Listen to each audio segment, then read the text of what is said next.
समय समय पर ऐसे पढ़े लिखे लोग हुए हैं, कुछ क्रांतिकारी लोग भी हुए हैं, जिन्होंने धर्म से निकल कर के, धर्म से हट कर के दुनिया को समझाने की कोशिश की है कि हम किसी एक धर्म के आश्रित क्यों रहें। तो इसी चिंतन का, इसी क्रांतिकारिता का ये परिणाम धीरे धीरे आता गया कि लोगों के अंदर ये भावना आती गई कि वास्तव में हम क्यों जैन धर्म के शास्त्रों को जानें, हम क्यों जैन धर्म को ही सीखें। तो लोगों ने अपने अलग अलग तरह से चिंतन दिए, लोगों ने अपने अलग अलग तरीके से विश्व व्यवस्था को समझाने की कोशिश की, और उसी का ये परिणाम निकलता चला गया कि जो व्यवस्थाएं शास्त्रों में निहित थीं वो शास्त्रों में रह गईं। लोगों ने अपने तरीके से जो अपने ज्ञान से समझा, और एक बहुतायत लोग जो समझ सकते हैं उसको उस तरह से समझाने के लिए उन्होंने अपनी जो कुछ भी वैज्ञानिक पद्धतियां अपनाई, उन पद्धतियों के माध्यम से धर्म से भी बढ़कर के विज्ञान है ये स्थापित करने के लिए, ये सिद्ध करने के लिए उन्होंने विज्ञान के अलग फार्मूले बनाए, विज्ञान की अलग अपनी थ्योरी बनाई, और उसके माध्यम से अनेक लोगों को इसलिए जोड़ सके क्योंकि अनेक लोग यही भावना के साथ में आने लगे कि उन्हें किसी धर्म से नहीं जुड़ना, उन्हें तो वास्तविक जो वैज्ञानिकता की बातें उन्हें उसी से जोड़ना है। तो व्यक्ति की मानसिकताएं कभी एक जैसी नहीं रहती हैं।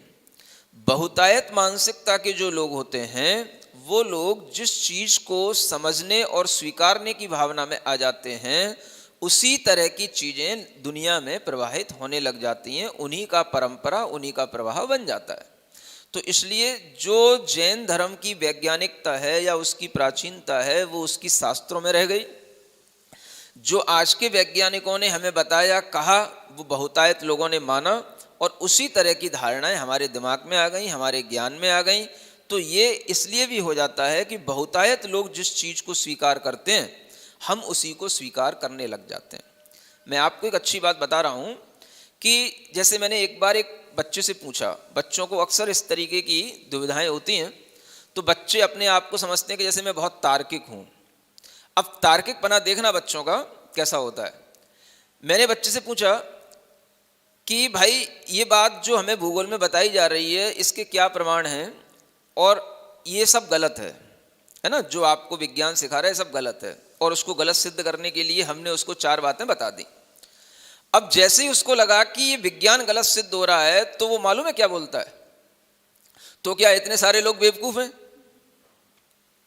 नहीं समझे?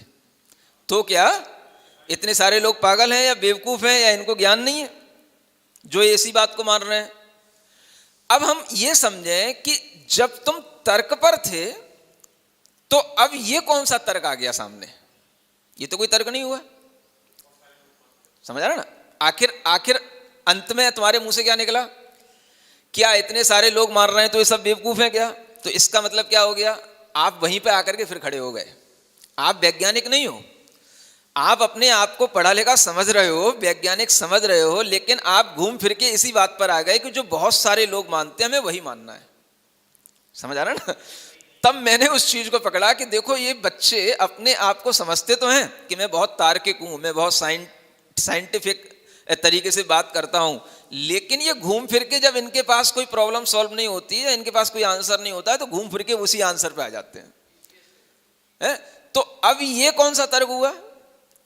आखिर अंत में आपने उसी तर्क को अपना लिया जिस तर्क के लिए हम कह रहे थे तर्क गलत है, कि बहुतायत लोग जो मानते हैं वो चीज सत्य हो ऐसा नहीं होता है, लेकिन आप आखिरकार उसी चीज को मानने लग जाते हैं जब आपसे किसी चीज की सिद्धि नहीं होती है। तो ऐसा मैंने कई बच्चों को टेस्ट किया है। समझ आ रहा है ना? तो जब बच्चों के लिए ये साइंस, वो भी कुछ नहीं जानते, बच्चे तो बच्चे ही होते हैं जो सीख लेते हैं, गूगल पे सुन लेते हैं, जैसी मैपिंग देख लेते हैं वैसे ही वो बोलने लग जाते हैं। जब उनके लिए हमने 4 क्वेश्चन खड़े कर दिए तो उनको कुछ आंसर देना नहीं आया तो बस झिलझिला करके फिर वो क्या बोलते हैं, तो क्या सब दुनिया बेवकूफ है? तो मतलब दुनिया को बेवकूफ नहीं मानना चाह रहे हैं, वो ये मानना चाह रहे हैं जो धर्म कर रहे हैं वो बेवकूफ है। समझ आ रहा है ना? तो आखिरकार तर्क का उत्तर यही निकला ना कि आप बहुमत को मान रहे हैं। तो बहुमत कभी सत्य नहीं होता है, सत्य का बहुमत से कोई संबंध नहीं है। सत्य एक भी होता है, अकेला भी होता है, सत्य थोड़े लोगों के पास भी होता है, बहुमत लोगों के पास में जो वो सत्य होता है, ये कोई लॉजिक नहीं है, है ना?